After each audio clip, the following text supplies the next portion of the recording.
നാളെയാണ് സംസ്ഥാനം കാത്തിരുന്ന വിധിയെഴുത്ത. ഇപ്പോൾ CPM-ൻ്റെ ജില്ലാ സെക്രട്ടറി, പത്തനംതിട്ട ജില്ലാ സെക്രട്ടറി രാജഗോപാലോട് ചേരുകയാണ്. സഖാവ്, എങ്ങനെ ഇത്തവണയും പത്തനംതിട്ട ചുമക്കുന്നതിനെ തുടരുമോ? പത്തനംതിട്ട നമ്മുടെ വിവിധ പ്രദേശങ്ങളിലെ കണക്കുകൾ പ്രകാരം നമുക്ക് 5 സീറ്റും ജയിക്കാം എന്നുള്ള ഒരു നിഗമനത്തിലാണ് എത്തിയിരിക്കുന്നത്. നമുക്ക് നേരത്തെ ഒരു ടൈറ്റ് മത്സരം പ്രതീക്ഷിച്ചിരുന്നത് തിരുവല്ല, ആറന്മുള തുടങ്ങിയ സ്ഥലങ്ങളിലാണ്. എന്നാൽ നമ്മൾ പ്രദേശത്തെ ജനങ്ങളുമായി ബന്ധപ്പെട്ട് കഴിഞ്ഞപ്പോൾ അങ്ങനെ പ്രശ്നങ്ങളൊന്നുമില്ല. അവിടെ സുഖമായി തന്നെ നമുക്ക് ജയിക്കാൻ കഴിയും എന്ന ഒരു വാർത്തയാണ് ഇപ്പോൾ നമ്മുടെ മുമ്പിൽ വരുന്നത്. അങ്ങനെ വരുമ്പോൾ നമുക്ക് കോന്നി, റാന്നി, അടൂരിനോടൊപ്പം നമുക്ക് ബാക്കി 2 മണ്ഡലവും നമുക്ക് ജയിക്കാൻ കഴിയുന്ന അവസ്ഥയുണ്ടാവും. പ്രത്യേകിച്ചും നമ്മുടെ പ്രവർത്തനങ്ങൾ വളരെ മികച്ച പ്രവർത്തനങ്ങളാണ് നമ്മുടെ ജില്ലയിൽ 5 അസംബ്ലി മണ്ഡലങ്ങളിലും നടന്നത്. നമ്മുടെ പോളിംഗ് സ്ക്വാഡുകൾ നല്ല പ്രവർത്തനം നടത്തി പരമാവധി വോട്ടർമാരെ പോളിംഗ് ബൂത്തിൽ എത്തിക്കാനുള്ള പ്രവർത്തനം അവർ നടത്തിയിട്ടുണ്ട്. അപ്പോൾ നമ്മുടെ വോട്ടർമാർ ബഹുഭൂരിപക്ഷവും വോട്ട് ചെയ്തു എന്നത് പ്രധാനപ്പെട്ട ഘടകം തന്നെയാണ്. പിന്നെ സർക്കാരിൻ്റെ വികസന പദ്ധതികൾ അത് അവലോകനം ചെയ്യാൻ നമുക്ക് കഴിഞ്ഞു. അതോടൊപ്പം തന്നെ സർക്കാരിൻ്റെ ഓരോ വകുപ്പുകളും നടത്തിയ പ്രവർത്തനം അത് നമുക്ക് വിശകലനം ചെയ്യാൻ കഴിഞ്ഞു. UDF-നെ സംബന്ധിച്ചിടത്തോളം മറ്റ് കാര്യങ്ങൾ പറഞ്ഞ് സർക്കാരിൻ്റെ പ്രവർത്തനത്തെ വഴിതിരിച്ചു വിടാനാണ് അവർ ശ്രമിച്ചത്. വിവാദ വിഷയങ്ങൾ മാത്രമായിരുന്നു UDF-ന് താല്പര്യം. അത് ജനങ്ങൾ ഏറ്റെടുത്തിട്ടില്ല എന്നാണ് മനസ്സിലാക്കാൻ വേണ്ടി കഴിയുന്നത്. വർഗീയ ധ്രുവീകരണത്തിന് UDF ശ്രമിച്ചിട്ടുണ്ട്.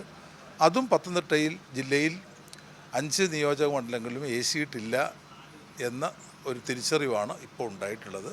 അതുകൊണ്ടാണ് ശുഭപ്രതീക്ഷയോടെ തന്നെ പത്തനംതിട്ട ജില്ലയിലെ 5 നിയോജക മണ്ഡലങ്ങളും ഇക്കുറി ജയിക്കാൻ കഴിയും. പത്തനംതിട്ട ജില്ലയിലെ നിയോജക മണ്ഡലങ്ങൾ ഇടതുപക്ഷത്തിൻ്റെ സുനിശ്ചിതമായ ജയമല്ലായിരുന്നു ഒരിക്കൽ. ഇവിടെ ഞാൻ മാത്രമായിട്ട് ജയിച്ചിട്ടുണ്ട്, ഒറ്റ സീറ്റ്. 2 പേര് ജയിച്ചിട്ടുണ്ട്. പിന്നെ 1-2 തെരഞ്ഞെടുപ്പിൽ 3, അതിലപ്പുറം ഇല്ല. ഇതായിരുന്നു പത്തനംതിട്ടയുടെ അവസ്ഥ. അവിടെ നിന്ന് വളരെ കഷ്ടപ്പെട്ടാണ് കഴിഞ്ഞ തവണ ആദ്യമായി ഈ 5ഉം ജയിച്ചത്. അത് ജയിക്കുന്നതിന് മുമ്പ് UDF മണ്ഡലമായിരുന്നു അല്ലേ? ഞാൻ ജയിക്കുന്നതിന് മുമ്പ് UDF മണ്ഡലമായിരുന്നു.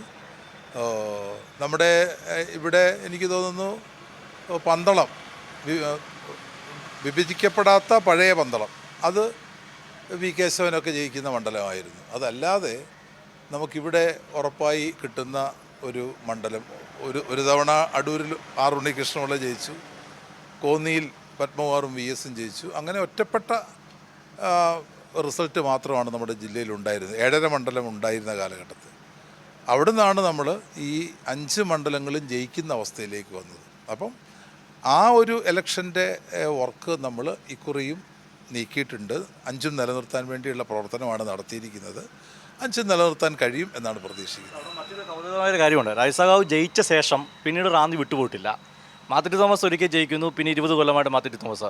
ചിറ്റയം ജയിക്കുന്നു, 3 ടൈം ജയിക്കുന്നു.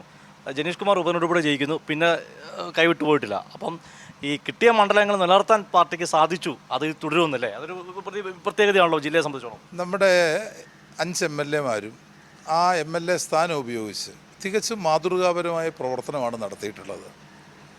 ജനങ്ങൾ ഇടപെടുന്ന കാര്യത്തിൽ, അവരുടെ പ്രശ്നങ്ങൾ സർക്കാരുമായി ബന്ധപ്പെട്ട് പരിഹരിക്കുന്ന കാര്യത്തിൽ, അതോടൊപ്പം തന്നെ സർക്കാരിൻ്റെ വികസന പ്രവർത്തനങ്ങൾ നാട്ടിൽ നടപ്പാക്കുക, അത് ജനങ്ങളിൽ എത്തിക്കുക.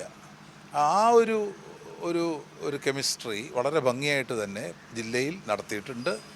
അപ്പോൾ അതുകൊണ്ട് തന്നെയാണ് നമ്മുടെ 5-ൽ 4 പേരും മത്സരിച്ചു. ചിറ്റയം മാത്രമാണ് ടീമിൻ്റെ അടിസ്ഥാനത്തിൽ മാറിയിട്ടുള്ളത്. ഈ ആളുകൾ ഇപ്പോൾ അടൂരിൽ വന്ന പ്രജി കണ്ണൻ പുതുമുഖമാണെങ്കിലും, ഇവിടെ പുതുമുഖമാണെങ്കിലും ജില്ലാ പഞ്ചായത്തിൽ നല്ല പ്രവർത്തനം നടത്തിയ ഒരു ജനപ്രതിനിധിയാണ്. അപ്പോൾ അതുകൊണ്ട് നമുക്ക് നല്ല സ്ഥാനാർത്ഥികളെ കിട്ടിയെന്നുള്ളത് പ്രധാനപ്പെട്ട കാര്യം തന്നെയാണ്. അതുകൊണ്ടാണ് നമ്മൾ വിജയപ്രതീക്ഷയുമായി മുന്നോട്ട് പോകുന്നത്. നന്ദി. ഈ തിരക്കുള്ള സമയത്ത് കേരള ന്യൂസിനോട് പ്രതികരിച്ചത്. എന്തായാലും 5ഇടത്തും ജയിക്കുന്ന ആത്മവിശ്വാസമാണ് CPM ജില്ലാ സെക്രട്ടറി പങ്കുവെക്കുന്ന. ക്യാമറമാൻ അഖിലേഷ് കുടുംബനൊപ്പം സുജിറ്റി ബാബു, കേരള ന്യൂസ്, പത്തനംതിട്ട.